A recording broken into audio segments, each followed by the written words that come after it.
오늘 우리에게 주신 하나님의 말씀 요한복음 21장 1절로 14절 말씀입니다. 요한복음 21장 1절로 14절 말씀을 제가 봉독하겠습니다. 그 후에 예수께서 디베랴 호수에서 또 제자들에게 자기를 나타내셨으니 나타내신 일은 이러하니라. 시몬 베드로와 디드모라 하는 도마와 갈릴리 가나 사람 나다넬과 세베대의 아들들과 또 다른 제자 둘이 함께 있더니 시몬 베드로가 나는 물고기 잡으러 가노라 하니 그들이 우리도 함께 가겠다 하고 나가서 배에 올랐으나 그날 밤에 아무것도 잡지 못하였더니 날이 새어갈 때 예수께서 바닷가에 섰었으나 제자들이 예수이신 줄 알지 못하는지라. 예수께서 이르시되 얘들아 너희에게 고기가 있느냐? 대답하되 없나이다. 이르시되 그물을 배 오른편에 던지라. 그리하면 잡으리라 하시니 이에 던졌더니 물고기가 많아 그물을 들 수 없더라. 예수께서 사랑하시는 그 제자가 베드로에게 이르되 주님이시라 하니 시몬 베드로가 벗고 있다가 주님이라 하는 말을 듣고 겉옷을 두른 후에 바다로 뛰어내리더라. 다른 제자들은 육지에서 거리가 불과 한 50칸쯤 되므로 작은 배를 타고 물고기 든 그물을 끌고 와서 육지에 올라오니 숯불이 있는데 그 위에 생선이 놓였고 떡도 있더라. 예수께서 이르시되 지금 잡은 생선을 좀 가져오라 하시니 시몬 베드로가 올라가서 그물을 육지에 끌어올리니 가득이 찬 큰 물고기가 153마리라. 이같이 많으나 그물이 찢어지지 아니하였더라. 예수께서 이르시되 와서 조반을 먹으라 하시니 제자들이 주님이신 줄 아는 거로 당신이 누구냐 감히 묻는 자가 없더라. 예수께서 가셔서 떡을 가져다가 그들에게 주시고 생선도 그와 같이 하시니라. 이것은 예수께서 죽은 자 가운데서 살아나신 후에 세 번째로 제자들에게 나타나신 것이라. 아멘. 오늘 이 본문 말씀을 가지고 다시 시도해야 할 오른편, 그런 제목으로 말씀을 증언하고자 합니다. 부활절 둘째 주일입니다. 죽어가는 것들을 다시 살리고 하나님의 승리를 나타낸 사건이 바로 부활 사건이지요. 우리가 봄이 돼서 새롭게 이제 씨를 뿌리고 또 여러 가지 새싹이 싹 트는 것을 보면서 그 계절에 우리는 또 부활을 맞이합니다. 어제는 도시농업 공동체에서 상자 텃밭을 분양하여 교남동 주민 27명이 상자 텃밭 308상자를 분양받아서 상추와 치커리를 심었습니다. 4대 1이 넘는 엄청난 관심이 있었습니다. 아이들과 함께 가족들이 와서 모종삽으로 상추를 심는 모습이 참 아름답다 하는 생각을 했습니다. 도시농업 총무로 수고하신 우리 장로님께서 많은 수고를 하셨습니다. 코로나19 가운데서도 함께 생명을 가꾸는 일은 우리가 멈출 수 없는 그런 일들입니다. 오늘 그 부활 사건에도 불구하고 제자들은 다시 갈릴리로 돌아와서 물고기를 잡고 있습니다. 오늘 본문은 갈릴리에서 고기를 잡는 7명의 제자에게 부활한 예수님이 나타나신 이야기입니다. 오늘 1절에 이렇게 쓰여져 있습니다. 그 후에 예수께서 디베랴 호수에서 또 제자들에게 자기를 나타내셨으니 나타내신 일은 이러하니라. 이게 디베랴 호수는 갈릴리 호수의 다른 이름입니다. 이 그리스 로마식 이름으로 갈릴리 호수를 디베랴 호수라 그렇게 불렀습니다. 3절에 보면 그날 밤에 아무것도 잡지 못하였더니 제자들이 밤새 그물을 던졌는데 허탕 치고 있습니다. 예수님을 따르다가 어쩌면 실망했고 어쩌면 지쳤고 그래서 그들은 다시 고향으로 돌아와서 그물을 던졌습니다. 그런데 그 그물은 여전히 빈손입니다. 오늘 어떻게 보면 우리도 나름대로 최선을 다해서 생계 현장에서 뛰고 있지만은 여러 가지 상황으로 또 그물을 던지고 또 던지고 하지만은 여전히 빈손뿐인 그런 우리들의 모습을 보는 것 같습니다. 이런 현장, 이런 바닷가에 예수님께서 나타나셔서 제자들에게 묻습니다. 너희에게 고기가 있느냐. 근데 오늘 본문을 자세히 보면 얘들아 너희에게 고기가 있느냐 이렇게 묻습니다. 얘들아. 이 말은 굉장히 친밀하고 끈끈한 관계에서 아주 다정하게 얘들아 이렇게 부르는 그런 말입니다. 부활한 예수님은 제자들에 대한 애정으로 다가오셔서 빈손뿐인 그들의 모습을 보시면서 다정하게 얘들아 하고 묻습니다. 너희에게 고기가 있느냐? 없나이다. 예수님을 떠나서 다시 바닷가로 온 그들이 고기라도 잡아서 생계를 이어가야 하는데 밤새 그물을 던졌지만 헛수고에 그치고 맙니다. 예수님 그 모습을 보시고 다시 말씀하십니다. 배 오른편에 그물을 던져라. 아마 밤새 그물을 던졌기 때문에 제자들은 여기도 저기도 뭐 다 그물을 던져봤을 거예요. 그런데 날이 새어갈 즈음에 예수님이 나타나셔서 다시 오른편에 그물을 던져라 이렇게 말씀을 하십니다. 오늘 이 본문을 보면서 문득 갈릴리 호수에서 고기 잡던 시몬 베드로를 찾아오셨던 베드로가 최초 예수님을 만났던 그 장면이 생각났습니다. 누가복음 5장 1절로 6절 보면 그 내용에도 이렇게 나와 있습니다. 시몬 베드로가 밤새 수고하였지만은 아무것도 잡지 못했어요. 그래서 빈손뿐으로 그물을 씻고 있을 때 예수님이 찾아오셔서 말씀하셨습니다. 깊은 데로 가서 그물을 내려 고기를 잡으라. 베테랑 어부인 베드로가 밤새 그물을 던져서 아무것도 못 잡았어요.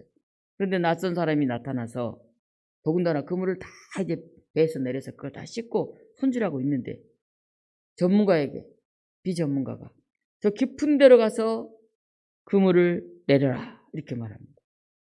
여러분 어부들이라면 어떻게 하겠습니까?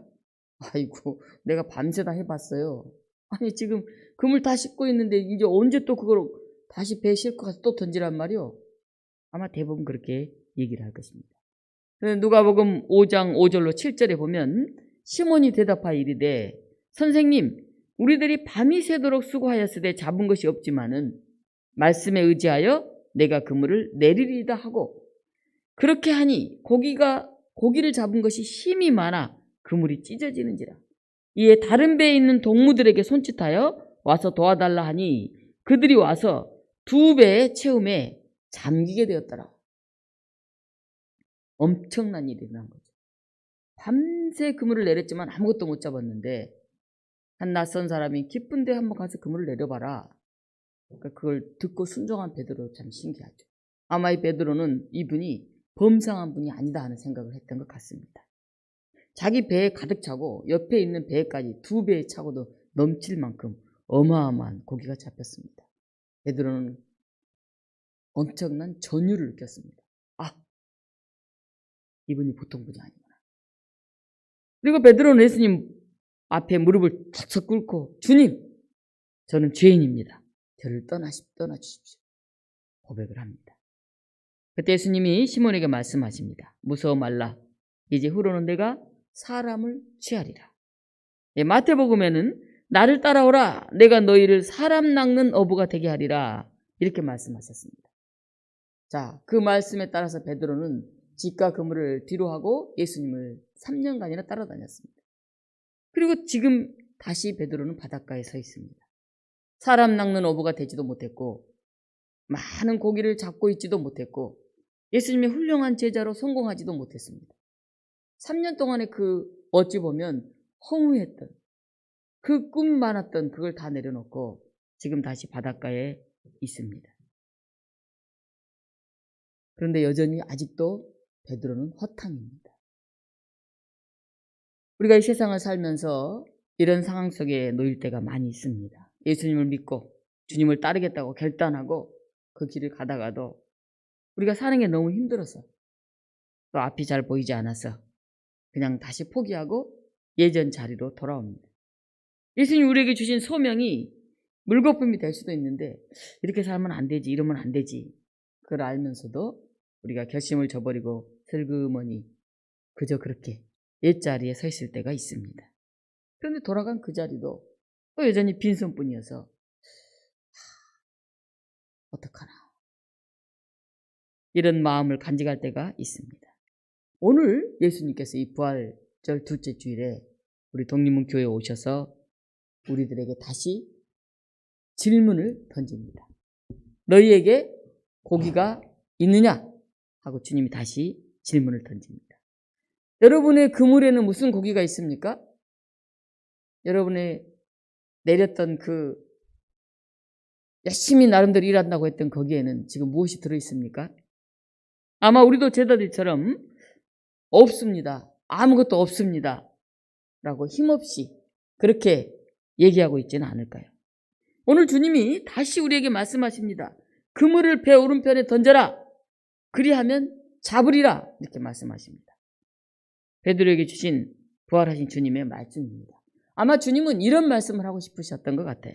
베드로야, 너는 나를 3번이나 부인했지만은 나는 너를 여전히 나의 제자로 인정한다. 너에게 준 사람 낚는 어부가 되리라는 바람은 여전히 유효하다. 너는 비록 실패했지만은 너에게는 아직도 가능성이 있다.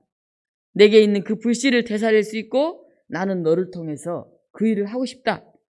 너는 밤새도록 그물을 던졌으나 허탕뿐이었지만은 아직 온전히 던져보지 않는 오른편이 아직 남아있다. 그 오른편에 그물을 다시 던져라. 그러면 놀라운 일을 경험하게 될 것이다. 주님은 다시 우리 곁에 오셔서 이렇게 말씀하십니다. 사람은 철저하게 실패를 경험하고 나면 겸손해집니다. 계속 성공만 하고 한 번도 실패해보지 않는 사람은 굉장히 교만하기가 쉽습니다. 그리고 다른 사람을 잘 이해하지를 못합니다. 때문에 실패는 우리에게 소중한 경험이 됩니다. 그 실패를 통해서 우리가 온전히 배운다고만 하면 말입니다. 베드로는 인생에서 허탕친 순간이 예수님을 만난 순간이었어요. 처음 제자로 부름받았을 때도 밤새도록 수고했는데 아무것도 잡지 못한 그 순간에 베드로는 예수님을 만났습니다. 오늘 부활한 주님을 다시 알아본 것도 밤새 고기를 잡기 위해 수고했지만은 아무것도 잡지 못한 또 그 순간에 베드로는 주님을 만났습니다. 우리가 애써서 노력했지만은 빈손뿐인 바로 그 순간이 예수님을 만날 수 있는 그런 순간인지도 모르겠습니다. 승승장구하고 잘 나갈 때는 필요성을 느끼지 못하다가 인간 실존의 한계를 느낄 때, 또 세상과 자연 앞에서 우리 인간이 정말 보잘것없는 미물에 불과하구나 하는 걸 깨달을 때, 그때 우리가 주님을 만날 수 있습니다. 코로나19로 온통 죽음의 힘이 가득한 이때 사람들이 자연 앞에 굉장히 겸손해지지 않았습니까? 야, 우리 정말 생명이 있는 것들을 잘 살피고 돌봐야 되겠다. 아우, 우리 인간이 이렇게 살면 안 되겠다. 이제 자연을 훼손하고 함부로 한 것에 대해서 회개해야 되겠다. 이런 마음도 우리가 갖지 않습니까? 바로 이런 때가 창조주 하나님을 만난 그런 시간입니다. 오늘 베드로는 아마 예수님이 다시 나타나셔서 얘들아, 너에게 고기가 있느냐? 이렇게 물으셨을 때 없습니다. 얘기하면서 얼굴이 화끈해지고 억장이 무너지는 것 같은 그런 실패와 좌절의 순간, 정말 창피하고 부끄러움 가득한 그런 마음을 느꼈을 것 같습니다. 예수님 배 오른편에 그물을 던져라. 그러면 잡으리라. 그 말은 무슨 말일까요? 배 오른편은 뭘 말할까요? 배 오른편. 아마 주님은 이렇게 말씀하시는 것 같습니다. 아직 베드로 내가 다 하지 못한 것이 있다. 내가 신경 쓰지 못했던 부분, 더 정성을 들이지 못한 그 일, 그게 무엇인가를 한번 다시 찾아보고 그걸 또 행해라. 주님이 이렇게 말씀하신 것 같습니다. 우리 성곽마을 산이 동네에서 도시재생 사업으로 도시농업을 시작한 지가 벌써 이제 5년이 지났습니다. 우리 장로님과 또 몇몇 교우들이 봉사하면서 애를 쏘았습니다. 그런데 그럴듯한 성과가 금방 나타나질 않아요. 이 양봉은 그동안 수익을 2천 이렇게 수익을 계속 내어 올리다가 한 2년여간 굉장히 기후나 환경 등으로 인해서 별로 이렇게 수익이 나지를 않아요. 이익이 창출되고 공동체가 활성화되고 그래서 어떤 성과물들이 막 이렇게 나타나야 되는데 그렇게 쉬운 일이 아닙니다. 어제 상가 텃밭을 주민들에게 분양하고 준회원으로 가입하게 했는데 27명의 준회원이 가입을 했는데 여전히 과제가 굉장히 많습니다. 우리 교회가 여기에 세워진 지도 39년이 되었습니다. 이제 내년이면 40년을 앞두고 있습니다. 그동안 교회 역사를 정리하면서 자료집이라도 내려고 하고 있는데 우리의 모습을 보면 아직도 하나님 앞에 참 미미하구나 그런 생각을 하게 됩니다. 그런 우리들 앞에 부활의 주님이 다시 오셔서 말씀을 하십니다. 아직 너희가 다 못한 것이 있다. 온전히 신경 쓰지 못한 부분이 있다. 더 정성을 들여야 하는 부분이 있다. 그것을 찾아보고 그것을 행해라. 너희는 했다고 생각하지만은 아직 남은 오른쪽 거기에 다시 한번 그물을 던져봐라. 이렇게 말씀을 하십니다. 베드로는 이 말씀에 순종했고 단 한 번의 그물질로 153마리나 되는 물고기를 건져 올렸습니다. 사랑하는 독립문교 여러분, 우리가 다시 시도해야 할 아직 남아있는 오른쪽, 그건 뭘까요? 무슨 일일까요? 어떤 사람은 나는 너무 목표 없이 그저 그렇게 살아왔다. 내 삶의 목표를 더 분명하게 설정하고 나가야 되겠다. 그런 일일 수도 있습니다. 또 어떤 사람은 내가 우리 가족들을 더 섬세하게 돌보지 못했구나. 또 우리 가족 형제들 중에 담을 쌓고 살아온 그런 사람이 아직도 있구나. 내가 용서하고 화해하는 그 일을 다시 해봐야 되겠다. 이렇게 결단하신 분도 있을 것입니다. 또 어떤 사람은 내가 먹고 살기 너무 바빠서 그냥 나 하나 살기 급급해서 이웃을 위해서 사회를 위해서 나누는 그런 일을 내가 너무 하지 못했구나. 이제 아무리 내가 어렵더라도 아주 작은 것이라도 나눔을 실천해야 되겠다. 이렇게 결단할 수도 있습니다. 또 어떤 사람은 어떻게 되겠지 하고 그냥 지나쳤는데 이제 이 주님의 몸된 교회를 위해서 내가 주인의식을 가지고 더 헌신해야 되겠다. 그게 나의 오른쪽이구나. 내가 제대로 못했던 부분이구나. 이렇게 고백하는 사람들도 있을 것입니다. 여러분의 오른쪽은 뭡니까? 주님이 말씀하시는 배 오른쪽에 그물을 던져라. 이렇게 명령하실 때 우리가 던질 그 오른쪽은 과연 어떤 것일까요? 배 오른편에 그물을 내리고 153마리의 많은 물고기를 잡은 베드로는 비로소 주님을 알아보았습니다. 아, 옆에 어떤 제자가 주님이시다 이렇게 얘기를 하자 베드로가 그 소리를 들은 순간 겉옷을 두른 채로 바다로 풍덩 뛰어내립니다. 저 육지에 계신 주님을 빨리 만나기 위해서 풍덩 하고 바다로 뛰어내립니다. 성경에 보면 베드로는 참 열정적인 사람인 것 같습니다. 처음 예수님을 만나서 깊은 데 그물을 내려라 하고 배가 가득 고기로 채워지자 예수님 발 앞에 딱 서 끌어앉으면서 나는 죄인입니다. 나를 떠나소서. 베드로는 이렇게 고백합니다. 겟세마네 동산의 기도 후에 예수님을 잡으러 온 대제사장의 종 베드로가 칼을 빼서 그 귀를 탁 그냥 베어버립니다. 굉장히 다혈질일 수도 있고 열정적이죠. 오늘 본문도 배 오른편에 그물을 내려서 153마리의 고기를 잡고는 저분이 주님이시구나 알아본 순간 주님을 만나려고 그냥 풍덩 바다로 뛰어내립니다. 배를 서서히 가서 육지에 배를 대고 주님 만나면 될 건데 그 순간에 그냥 바다로 또 뛰어내리잖아요. 베드로는 참 부족함도 많지만은 이런 뜨거운 그 열정 때문에 예수님은 그를 사랑하셨던 것 같습니다. 그리고 그를 수제자로 세우셨던 것 같습니다. 오늘 우리들은 열정이 있었으면 좋겠습니다. 좀 실수할 수도 있고 부족할 수도 있지만은 다시 그 주님을 향한 그 열정이 우리에게 회복되었으면 좋겠습니다. 오늘 8절에 보면 다른 제자들은 육지에서 거리가 불과 한 50칸쯤 되므로 이렇게 나와 있습니다. 50칸. 50칸은 200규빗인데 오늘날로 말하면 약 100m 정도 되는 그런 거리입니다. 여러분 100m가 어느 정도 될지 100m 달리기 해보니까 대충 아시겠죠? 100m 끝에 있는 사람이 보입니까? 안 보입니까? 네? 보여요? 네, 100m. 날이 새어오는 어스름한 때에 100m 떨어진 곳에 이제 주님이 계셔요. 아마 바로 알아보기는 힘들었을지도 몰라요. 알아볼 수도 있죠, 100m 정도는. 근데 조금 어르스름하면 잘 못 알아볼 수도 있죠. 3년이나 따라다녔던 그 주님을 제자들이 바로 알아보지 못해요. 그런데 예수님은 그 멀리서도 제자들을 바로 알아보십니다. 그리고 말을 걸어오십니다. 얘들아, 너에게 고기가 있느냐? 이렇게 말을 걸으면서 오십니다. 제가 요새 이제 사람들을 만나면은 묻고 싶은 얘기가 있어요. 어떻게 지내세요? 뭘 먹고 사세요? 이런 물음을 던지고 싶어요. 요새 코로나 때문에 너무 어려우니까 혼자 사는 분은 너무 외롭고 또 소상공인도 힘들고 다 힘들잖아요. 그래서 어떻게 사십니까? 밥이나 드시고 계십니까? 이렇게 묻고 싶은데 잘 못 물어보죠. 제자들이 물고기가 든 그물을 끌고 와서 육지에 도착해 보니까 예수님이 숯불을 피우고 생선을 굽고 떡을 준비해 놨어요. 제자들은 밤새 고기를 잡은다고 해서 한 마리도 못 잡았는데 예수님이 벌써 물고기를 요리를 하고 계세요.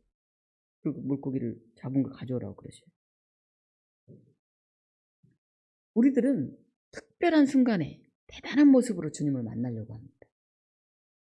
그런데 우리 주님은 아주 평범한 우리의 일상 가운데로 찾아오십니다. 물고기를 잡는 우리의 삶의 자리로 오십니다. 밥을 먹는 밥상을 찾은 그런 우리 일상의 자리에 오십니다. 베드로는 처음 예수님을 만났을 때는 자신이 엄청난 죄인임을 느꼈어요. 그때는 잘 몰라서 그랬다고 해요. 그런데 이제는 예수님을 3년이나 따라다녔잖아요. 그때는 몰라서 그렇다 치더라도 지금 예수님 잘 알잖아요. 그런데 스스로 주님을 부인하고 다시 갈릴리 바닷가로 내려와 있어요. 그런데 여전히 허탕이에요. 그나마 예수님 떠나왔으면 어떻게 고기라도 잘 잡았으면 좋은데 여전히 아무것도 없어요. 정말 그 면목 없는 모습에 예수님 앞에 얼마나 부끄러웠을까요? 실패한 제자들에게 찾아오신 주님은 오늘 실패한 우리들 가운데도 오십니다. 우리도 애를 썼는데 노력한다고 했는데 뭐 그럴싸한 열매가 많지 않아요. 그리고 때로는 외롭고 때로는 참 답답하고 또 예수님 앞에 서면 참 부끄러운 뿐이죠. 근데 그런 실패한 우리들에게, 그런 실패한 제자들에게 예수님 찾아오셔서 말씀을 하십니다. 오늘 요한복음 10장 28절 29절 말씀을 제가 읽습니다. 내가 그들에게 영생을 주노니 영원히 멸망하지 아니할 것이요 또 그들을 내 손에서 빼앗을 자가 없느니라. 그들을 주신 내 아버지는 만물보다 크심에 아무도 아버지 손에서 빼앗을 수 없느니라. 로마서 8장 38절 39절 말씀입니다. 내가 확신하노니 사망이나 생명이나 천사들이나 권세자들이나 현재일이나 장래일이나 능력이나 높음이나 깊음이나 다른 어떤 피조물이라도 우리를 우리 주 예수 그리스도 안에 있는 하나님의 사랑에서 끊을 수 없느니라. 그렇게 말씀하고 있습니다. 부활의 주님은 예수님을 따르는데 실패했고 고기를 잡는데도 실패했던 베드로와 제자들에게 따뜻한 아침 밥상을 준비해 주십니다. 사람 낚는 어브로스의 일을 잘 수행하려면 우리가 정서적으로 좀 안정이 돼야 됩니다. 그리고 우리의 어떤 인격적인 회복도 필요합니다. 아마 주님은 실패를 얼룩진 제자들의 상심이 얼마나 클지를 알고 계셨던 것 같습니다. 그래서 불을 피우시고 고기를 구우시고 떡을 준비해서 와서 조반을 먹어라 이렇게 말씀을 하십니다. 12절입니다. 우리 같이 한번 읽어보겠습니다.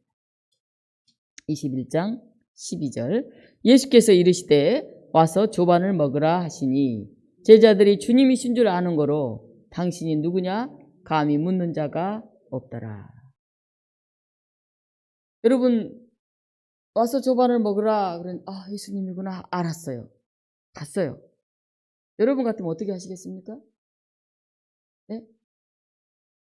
예수님 우리 힘들었어요. 이럴 수도 있죠. 예수님 인제 오셨어요. 그럴 수도 있죠. 예수님 어떻게 되신 거예요? 물어볼 수도 있잖아요. 아무도 얘기하지 않았어요. 여러분 아무 말 없이 밥 먹으면 어떻습니까? 맛있습니까? 잘 넘어갑니까? 제자들은 너무너무 죄송했던 것 같아요. 예수님을 베드로 같은 경우 3번이나 부인하고 죽기까지 따르겠다 그랬는데 3번이나 부인하고 내가 그 자리에서 기다리라고 했는데 또 그것도 제대로 믿지 못하고 또 이렇게 먼저 바닷가에 와서 고기를 잡고 있는데 또 허탕이 있고 주님이 또 나타나셨고 밥상까지 차려주시는데 아무 할 말이 없었을 거예요. 밥이 넘어갔을지도 잘 모르겠어요. 그러나 서늘한 아침 공기를 그 불이 덮이고 따뜻한 숯불, 그 위에 잘 익은 생선, 그리고 준비된 떡, 그걸 보면서 제자들의 몸과 마음은 훈훈해지고 있었을 것이라고 생각합니다. 아마 속으로 울고 있었을지도 모르겠어요. 주님, 예수님, 주님, 부활하셨군요. 다시 오셨군요. 또 우리를 불러주시는군요. 고마워요. 13절 말씀입니다. 예수님은 가셔서 떡을 가져다가 그들에게 주시고 생선도 그와 같이 하시니라. 그리고 주님은 말씀하십니다. 요한의 아들 시몬아, 내가 이 사람들보다 나를 더 사랑하느냐? 내 어린 양을 먹이라. 어제 토요일이었는데요. 점심때 고등학교 동창들 5명이 독립문으로 저를 만나러 왔습니다. 전남 광주에서 올라온 친구가 하나 있는데 그 친구 때문에 이제 오랜만에 다시 모이게 됐는데 제가 늘 바쁘다고 저 일산에 살고 하남에 살고 강서구에 살고 있는 그 친구들이 다 독립문에서 모이기로 정했다고 저한테 나오라고 그러는데 제가 어떻게 안 나가겠어요. 전남 광주에서부터 올라와서 저 때문에 독립문으로 장소를 정했다는데 그래서 어제 같이 식사를 하고 도시농업 텃밭 성곽길 걷고 제 목회를 돌아보면서 40년 전 여고 시절의 추억을 나누고 갔습니다. 5명 중에 제가 보니까 권사가 2명, 집사가 1명, 세례교인이 2명이더라고요. 근데 그 2명은 교회를 잘 안 나가고 있어요. 가나안 신자예요. 네. 5명이 그래도 다 어떡하나 기독교 안에 있어서 참 반가웠다 싶습니다. 사실 7년 전인가 한 번 왔었어요. 또 친구들이 고등학교 동창들. 그때는 목포에 있는 친구가 하나 올라와가지고 목포하고 광주에 있는 친구가 와서 독립문에 또 왔어요. 제가 바쁘다고. 그래서 그때도 이제 점심을 먹었는데 그중에 교회 열심히 다니던 권사 친구 하나가 지난해 암으로 세상을 떠났습니다. 그래서 오늘 이 한 명이 줄어들어서 어제 이렇게 왔는데 참 우리 인생이 그렇게 영원하지 않구나. 참 몇 년 전에 같이 이렇게 얼굴을 봤는데 이제 그 친구 없이 우리가 다시 얘기를 나누면서 우리가 주님께 돌아갈 날이 생각보다 더 빨리 올 수도 있겠다. 그런 생각을 해보았습니다. 우리는 특별한 순간 신비한 모습으로 예수님을 만나는 것이 아닙니다. 함께 밥 먹고 성곽을 거닐고 그리고 또 우리가 이렇게 예배 드리면서 우리 가운데 와 계신 부활의 주님을 우리가 경험하게 됩니다. 이곳까지 찾아와서 점심을 사주면서 기도해주는 친구들을 만나면서 부활의 주님도 어느 날 갑자기 평범한 우리 일상 속에 불쑥 오시겠구나 하는 생각을 해보았습니다. 다시 한번 제가 우리 교우들에게 또 묻고 싶은데요. 밥은 잘 드십니까? 마음속은 답답하지 않으신가요? 여전히 빈 그물뿐이어서 낙심이 되지는 않습니까?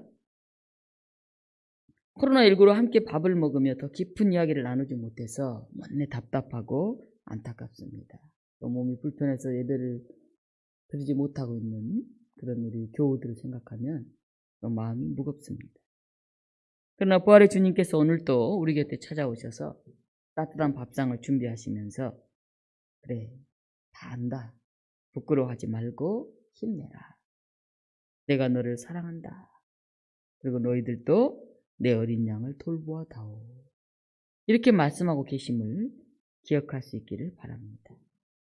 오늘 우리를 찾아오신 주님을 우리가 바로 알아보고 그동안 소홀히 했던 곳, 그 나의 오른편, 그것은 어디였는지를 다시 한번 살피면서 그곳에 그물을 던질 수 있는 그런 저와 여러분이 되었으면 좋겠습니다.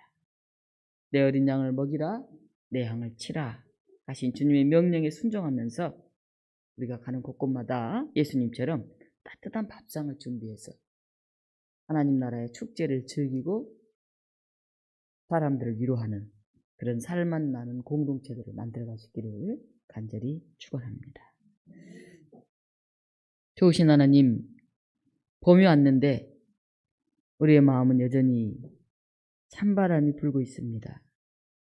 우리 안에 몸이 아픈 성도들이 있어서 얼굴을 마주보지 못하는 사람들도 있습니다. 외롭고 외로워서 차마 얘기하지 못하는 그런 가슴들도 있습니다. 하나님, 가정적인 문제로, 경제적인 문제로, 여러 삶의 문제로 씨름하면 몸부림치는 우리들의 일상이 있습니다. 오늘 이 부활의 아침에 저희가 우리 곁에 다가오신 주님을 다시 볼 수 있게 하여 주시옵소서. 아직 다 못다한 그 자리, 너 오른편, 거기에 다시 한번 그물을 던져봐라. 주님이 말씀하십니다. 그 말씀에 순종하여 이미 한다고 했지만은 부족했던 그 일, 아직 하지 못하고 있는 그 일을 우리가 정성을 다해 감당해 가게 하여 주시옵소서. 오늘 우리의 부끄러움에도 불구하고 또 밥상을 차리시고 고기를 구시고 따뜻한 숯불을 피우시면서 우리를 위로하시고 새롭게 우리를 부르시고 세우시는 부활의 예수 그리스도 이름으로 감사하며 기도하옵나이다. 아멘.